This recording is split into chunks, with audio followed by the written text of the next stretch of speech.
Yes, everyone! Welcome to Tokuketsu, our channel where I'll be talking about Kamen Rider, Ultraman, Super Sentai, and other tokusatsu stuff on this channel. And I'm your host, Kochiketetia, and today we're gonna be discussing Kamen Rider Saber, episode 35. Yes, a discussion video. And without further ado, let's roll the intro.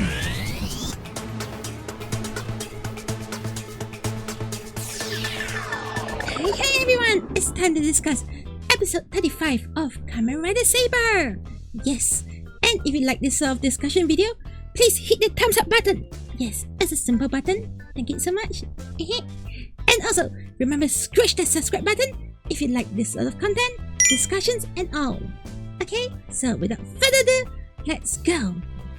Talk about episode 35. Okay, so this week's episode of Kamen Rider Saber was, well, kind of lackluster for me. I'm not gonna sugarcoat it. It was kind of lackluster.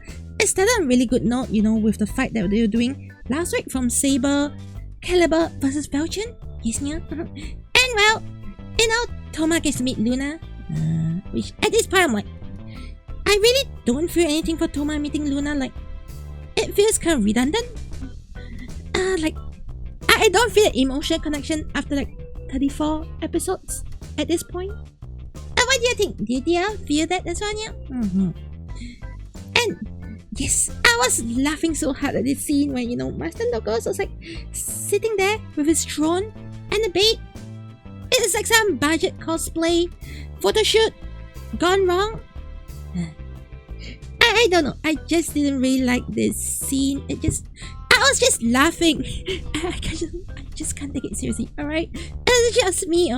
Yeah, I just can't take it seriously at all. And then yes, there was some fighting for the swords and all. And oh yeah, they inside this ramen scene. Kento eating ramen.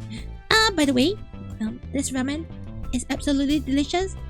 I had it a few times. It was available at Don Don Donki in Singapore. Don Don Don Donki, Don Don Donki. Okay, but aside from that, yeah, nice ramen. And well, the fight sort of ended with, Saber just doing hostage and all. It was an anticlimactic fight, okay?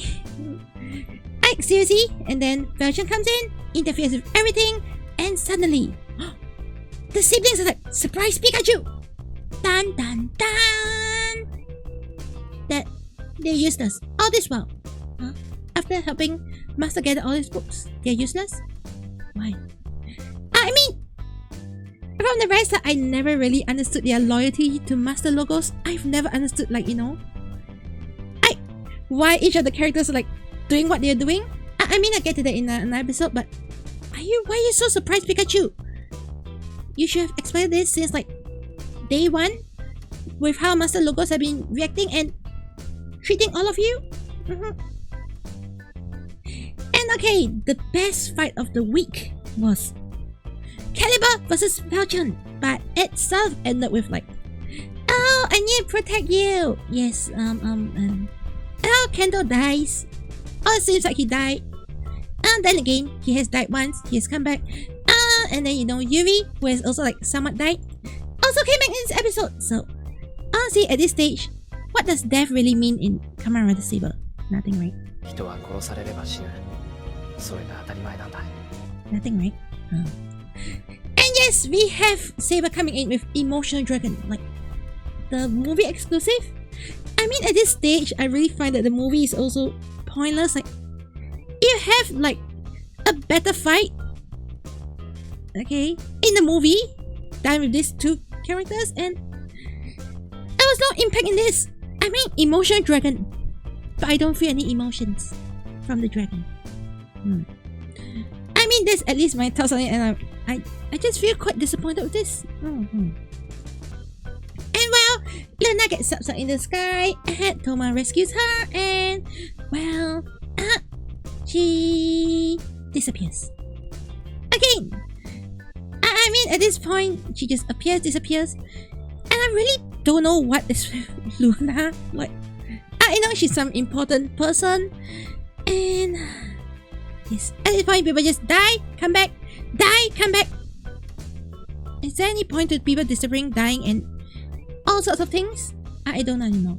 I just don't have the emotional connection anymore with like the characters. And I'll leave more of that discussion to like, you know, another discussion about Kamen Rider Saber in the video is on. Yes, it's a lot of disappointment and a bit of surprises. Yes. Another day, I have no idea what is the emotional connection with Luna, and it's just that one promise they had in childhood, and seriously, there's nothing else that really feels it like, except that, you know, we had pinky promise when we were children. Yes, yeah. And seriously, at this stage, I'm like questioning, seriously, what is Toma doing? What is his emotional growth? I mean, I think it's a lot more emotional growth with like the rest of the swordsmen, but with Luna, I really don't sense it. It just feels so empty, so pathetic for a main character. And you have Sophia, who is like a replacement of Luna, but she serves no purpose. She's introduced as someone important, and now she serves like, oh, I'm just an extra character, like most of the other characters in this show. And you have Master Logos, who is like, you know, the head of the whole organization, and yet he had to trick people in his own organization. Seriously, you have command over them, don't you? Then you could have been gone all along. It's like, I really don't sense the motivation, and he's not to say a very young person. He's been around for a long time, according to the story. So couldn't he have just done this from the start? And instead of like letting the whole organization split apart. And if he created Sophia, and Sophia is in like in the other base, from the very start, couldn't he like just tell Sophia bring everything back? Yeah, it just doesn't make sense. Like, he's a failure as a leader, right? And these two siblings, I don't know their loyalty. Maybe they're just surprise Pikachus. And seriously, really back to Master Logos, I really don't understand why is he the villain of the show. Like, his motivation shouldn't belong to him. It should belong to this guy. Like, this guy probably has like, should be holding his motivation, ambitions and everything, because honestly, I think this guy is in a better position to hold those ambitions and actually make the story move. Right now, Master Logos is like, you know, going to a company and say, I'm the boss of the company, and I'm gonna make all of you do shit that you don't want to do. Okay, not because I'm the boss, because I want to shit with all of you. I really don't understand. I really don't understand Master Logos. Alright, yeah. And so, we've come to the end of today's discussion. Let me know what you think about this week's episode. Honestly, I was disappointed. I'm expecting more. Probably next week we have a bit more. With a new Master Logos Kamen Rider. Just to sell probably another 10 more toys. I don't know anymore. So remember to scratch that subscribe button, hit the bell icon so you won't miss the next video, and I'll see you in the next one. Oh, and in the meantime, honestly, I think Felcher is like the hottest Kamen Rider in the series. Yes, yeah. And yes, I don't have an end card, so I'm just using this talk time to talk about it. If you haven't subscribed, please subscribe, like the video, and all. Yes, yeah. Honestly, he's hot. He should be like the main rider. He probably has a better story than the main rider. Yes, yeah. Okay, yeah. Is it over? Is it over?